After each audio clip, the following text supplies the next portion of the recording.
While there are many pieces to the COVID-19 puzzle, and I certainly cannot address them all, I would like to give you first some practical advice, then explain the science behind it, and lastly, relate it to a somewhat more philosophical argument. So, what to do in the context of the coronavirus to protect our health, apart from washing hands and self-isolating? I suggest we go back to basics, namely, water, air, sun and earth. These are basic resources, available freely from nature. As an aside, notice that even where these basic natural energy resources were not available until recently due to environmental pollution, the drastic measures we have been taking to minimize the spread of the coronavirus have actually allowed us to enjoy clearer waters, blue skies and fresher air, which Europeans can breathe from their balconies. Now, let us look at how water, air, sun and earth might interact with your body, strengthen it, and help our immune system in these times of pandemic, but also in general.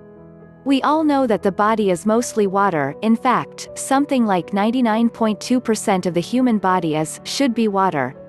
We also know that babies are hydrated the most, while older people are the most dehydrated part of the population.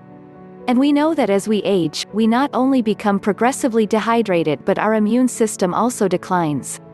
Note though that dehydration weaker immune system may not be a direct causal relationship, or at least not the only direct causal relationship playing out. Nevertheless, it is hard to overlook the robust correlation between hydration and immune system function.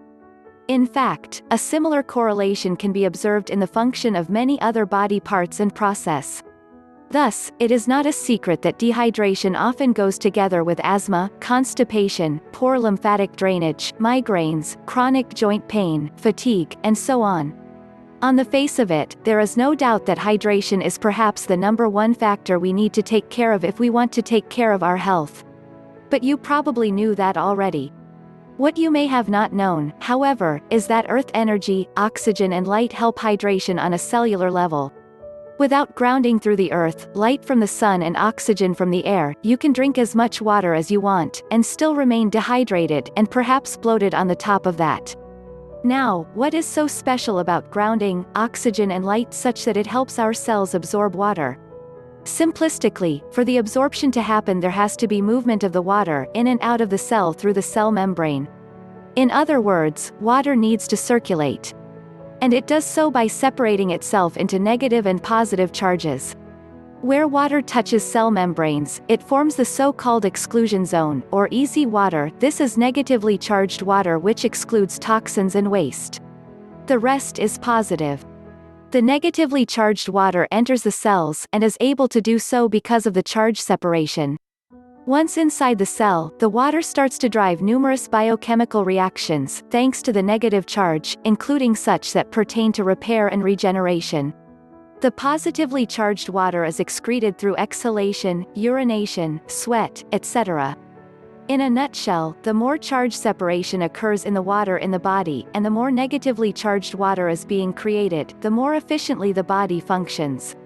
Importantly, grounding earth energy, oxygen and light, especially the infrared spectrum which, by the way, is commonly blocked by glass, all contribute to the charge separation and the formation of easy water, i.e. negatively charged water, thus helping you stay hydrated and boosting your immune system function, among many other things.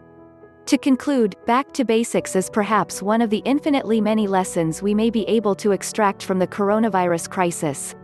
In the context of apparent shortage of supplies and resources, masks, disinfectants, vitamin C, medical personnel, etc., nature is still here to offer us its infinite energy sources, water, air, sun and earth.